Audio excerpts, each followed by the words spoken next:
اس میں تو آؤٹ ہونے کا خطرہ ہوتا ہے نا.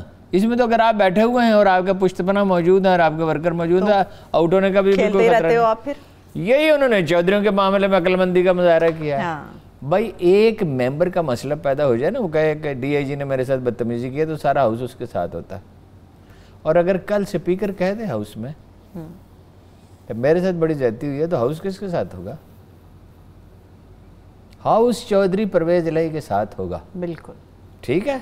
وہ کہہ دیجیے کیسز ہیں جس دن حکومت میں شامل ہوئے تھے اس دن 16.5 سال ہوئے تھے, اب ہوئے ہیں 18 سال. اگر 16.5 سال بعد کیس نہیں کھل سکتا تھا تو 18 سال بعد کیسے کھل سکتا ہے؟ قانون ویسے یہ کہتا ہے, سپریم کورٹ یہ کہتی ہے کہ جب بھی نئے شواہد ملیں, مگر وہ نئے شواہد کون سے ملے ہیں, یہ دلچسپ بات میں آپ کو بتا دیتا ہوں. یہ سب سننا چاہ رہے ہیں اس پہ. جناب نواز شریف نے ایک قابل اعتماد ذریعے کا کہنا ہے کہ نواز شریف صاحب نے جب ان کی انویسٹیگیشن ہو رہی تھی اچھا تو کچھ بے قاعدگیاں ان کی پوائنٹ آؤٹ کی, چودھریوں سے تو اناج ایسا ہے نا, جب لوگ کہتے ہیں نا کہ یہ دونوں مل جائیں گے, اور مل کے ایک دن تو ہمارے سب ایڈیٹر صاحب نے بھی مجھ سے منسوب کر کے لگا دی کہ وہ تختہ الٹنا چاہتے ہیں چودھری اور وہ مل کے. میں نے کہا تھا حکومت یہ کہتی ہے, میں نے یہ نہیں کہا تھا, میں کہتا ہوں. تو وہ جس نے بھی ان کو یہ مشورہ دیا تو اس نے وہ کوئی ان کا مخلص دوست نہیں تھا. یہ جو کچھ لوگ ہوتے ہیں جو غیبت پہ زندگی گزارتے ہیں, چمچہ گیری پہ زندگی پہ, ان کی عادت یہی, فطرت یہی ہوتی ہے. وہ دیکھا نا, جو مخبر ہوتا ہے اور خوش آمدی ہوتا ہے اس کو کوئی حقائق کی ضرورت نہیں ہوتی. اگر کچھ مل جائے کسی کے خلاف تو ٹھیک ہے, نہ ملے تو کوک کر لے گا, گھڑ لے گا. اس لیے یہ کون سی دانائی کی بات ہے کہ چودھریوں کے خلاف ہو, آپ اپنے حلیفوں کو ایک ایک کر کے ناراض کرتے جائیں. بھائی آپ کی حکومت تو کھڑی بیساکھیوں پہ, جو آدمی بیساکھیوں پہ کھڑا ہو وہ باکسنگ کرنے کی کوشش کرے, سبحان اللہ. وہ میراتھن میں کیسے حصہ لے سکتا ہے؟ وہ دوڑ میں کیسے حصہ لے سکتا ہے؟ اب وہ شوق ہے, چونکہ خان صاحب کا ٹیمپرامنٹ ہے, ٹیمپرامنٹ سے رہائی نہیں ہے, انسان کے افتاد تب ہے اس کی تقدیر. لیکن بڑی خبر یہ ہے, سعودی عرب سے امریکہ نے پیٹریاٹ میزائل ہٹا لیے. اچھا. اس لیے, اور اسے حالات کے رحم و کرم پر چھوڑ دیا. یعنی اگر ایران اس پہ حملہ کرے, اگر کرے, کوئی ایسا میں نہیں کہہ رہا کہ کرے گا, ایک خدشہ تو موجود ہے, تو میزائل کو کون پیٹریاٹ میزائل کا مطلب ہوتا ہے جو میزائل اسے ہوا ہی میں تباہ کر دیا جائے. اس کی صلاحیت ہوتی ہے ان کے پاس. ہم نے پاکستان نے خود بنایا ہے, ہمیں نہیں دیا کسی نے. اور اگر اسرائیل حملہ کرے, اور ناراضگی کی وجہ کیا ہے؟ ناراضگی کی وجہ یہ ہے کہ ایسے کئی لوگوں کو گرفتار کیا ہے محمد بن سلیمان نے, جن کا امریکہ اور برطانیہ سے رابطہ تھا.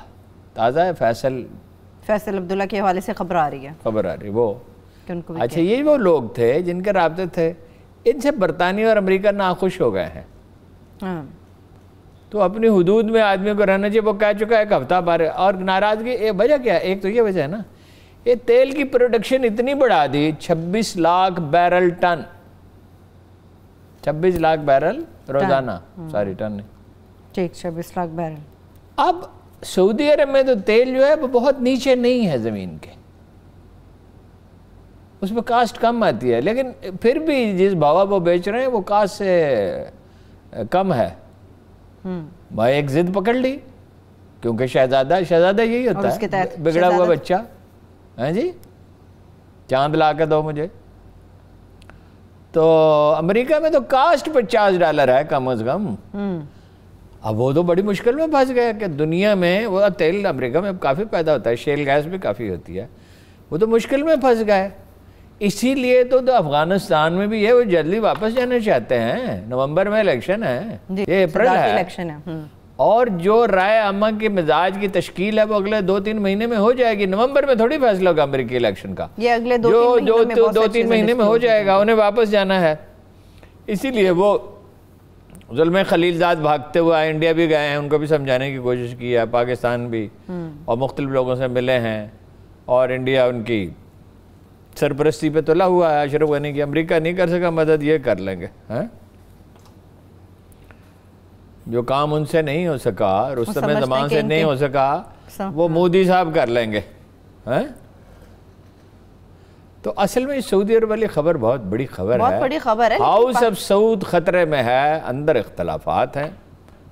ایک خبر آپ کو اور دے دوں جی چلتے چلتے، حج ہوگا انشاءاللہ، انشاءاللہ تعالیٰ، یہ تو بڑی خوشخبری یہ آپ میں سنا رہے نے ہیں لوگوں کو۔ سعودی سفارت خانے سے پوچھا ہے، وہاں کوئی مہربان ہے، اس نے مجھے بتایا کہ کوشش پوری کی جا رہی ہے کہ ہو، ظاہر ہے تعداد اتنی زیادہ نہیں ہوگی، ظاہر ہے کہ ٹیسٹ لوگوں کو کرانے پڑیں گے، ممکن ہے وہاں بھی جدہ میں بھی بندوبست ہو کہ بھئی وہاں بھی وہ ٹیسٹ کرائیں، لیکن آپ نے بہت بڑی خوشخبری لیکن یہ ہے کہ انشاءاللہ العزیز حج ہوگا، ظاہر ہے کم تعداد میں لوگ جائیں گے، لیکن اللہ کا گھر آباد ہوگا، وہاں رونے والے روئیں گے، اللہ سے اس کی رحمت کی دعا مانگیں، دعا ہر جگہ قبول ہوتی ہے، لیکن حرم کی بات اور ہے۔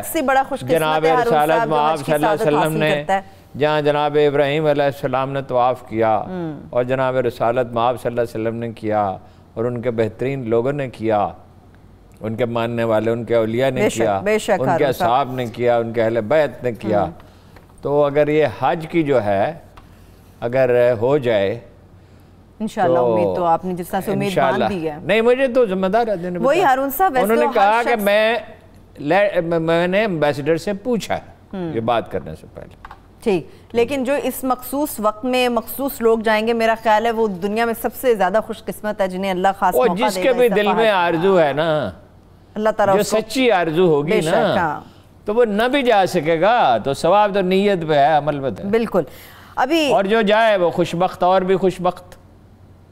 مگر ایک واقعہ آپ کو سنا دوں، ایک صوفی عائشہ احمد صاحب ہیں، اللہ کے نیک بندے، گمنام نیک بندے، بابا کافی لوگ جانتے ہیں انہیں، ان سے محبت کرتے ہیں، وہ گئے عمرہ کرنے کے لیے، اچھا، اور عمرہ کرنے کے بعد دوسرے ہی دن انہوں نے کہا میں واپس جا رہا ہوں۔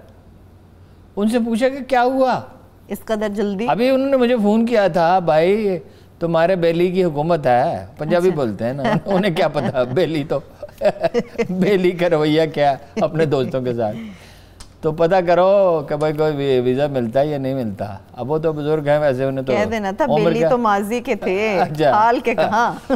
تو صوفی عائشہ احمد صاحب گئے جناب کرنے کے لیے عمرہ، دوسرے دن سامان باندھا واپسی کے لیے۔ اچھا، ان سے پوچھا گیا کہ آپ تو اتنا تردد کر گیا تو واپس جا رہے ہیں؟ فرمایا رات خواب میں گھر دیکھا، اچھا، تو میں نے فیصلہ کیا کہ میں واپس جاؤں، چونکہ گھر رہ کے مکہ کے خواب دیکھنا اس سے افضل ہے کہ آدمی مکہ میں رہ کے گھر کے خواب۔ کیا بات ہے، اسی لیے اصل چیز نیت ہے، نیت۔ بے شک ہارون صاحب، نیت تو بہت سارے اور بھی معاملات ہیں ہارون صاحب جن میں صاف نظر آتی ہے، جیسے کہ کرونا لاک ڈاؤن کا معاملہ ہے، حکومت کی نیت بھی بڑی اچھی ہے، عوام کی زندگیاں بچانا چاہتے ہیں، مگر جو فیصلے کر رہے ہیں اس کے اوپر مخالفت بھی بہت زیادہ، خاص طور پہ ان مسیحاؤں کی ہے جو ہم سب کی زندگیاں بچا رہے ہیں کہ یہ مت کریں، خدا کے لیے یہ مت کریں۔ دیکھیں، یہ تو اگر آپ سمپل لاجک سے دیکھیں تو وہ ٹھیک کہہ رہے ہیں، ڈاکٹروں کو تو یہی کہنا چاہیے، لیکن دوسری دلیل جو ہے اس کا کیا جواب ہے کہ لوگوں کو کہاں سے کھلائیں؟ وہ تو خدا کا شکر ہے کہ یہ معاشرہ ایسا ہے کہ ابھی تک کسی کے بھوک سے مرنے کی خبر نہیں آئی۔ اللہ کا بڑا شکر ہے اس بات پہ۔ سب لوگ پڑوسی کا بھی پوچھ لیتے ہیں، رشتہ داروں کا بھی پوچھ لیتے ہیں، حکومت نے بھی پیسے دیے۔ اب جو وہ طبقہ تھا جس کے لیے ہم اتنے فکر مند تھے، کئی دن بحث ہوتی رہی کہ اس کا کیا ہوگا، جو قطار میں جا کے لگنے کے لیے نہ راشن لینے کے لیے تیار ہے، حتیٰ کہ ٹیلی فون کرنے کے لیے تیار نہیں ہے۔ قرآن نے اس کی بڑی فضیلت بیان کی، اللہ کے رسول نے بھی، کہ جو اس کو پہنچائے، جو دستے سوال دراز نہیں کرتا۔ تو ڈاکٹر صاحب نے، امجد ثاقب صاحب نے اس کا بھی راستہ نکال لیا۔ کل ہماری بڑی تفصیل سے 1 لاکھ آدمیوں کو تو انہوں نے دے دیا، اور وہ کہتے ہیں حکومت ہمیں دے دے 20,000 روپے، وہ کہتے ہیں ہمیں نہیں، ان کا مزاج ایسا نہیں ہے کہ وہ کریڈٹ لینے کے لیے زیادہ فکر مند نہیں ہوتے۔ انہیں سب لوگ کہتے ہیں کہ بھئی آپ نوبل پرائز کے لیے آپ کا نامینیٹ ہونا چاہیے، وہ آج کے چپ کر جاتے ہیں، وہ کہتے ہیں مجھے مل چکا ہے۔ لیکن بہت سارے بھی ایسے بھی ہیں، وہ کہتے ہیں دوسری این جی اوز کو بھی شامل، ایسی این جی اوز کو شامل کریں کہ جو پیسہ ضائع نہ کریں اور گارنٹی کریں۔ یہ تو گارنٹی کرنے کے بجائے ان کو 5 ارب مکانوں کے لیے دیے ہیں حکومت نے۔ صحیح، جو پہلے مکان بنیں گے آپ کو حیرت ہوگی کہ حکومت کے بنائے ہوئے نہیں ہوں گے،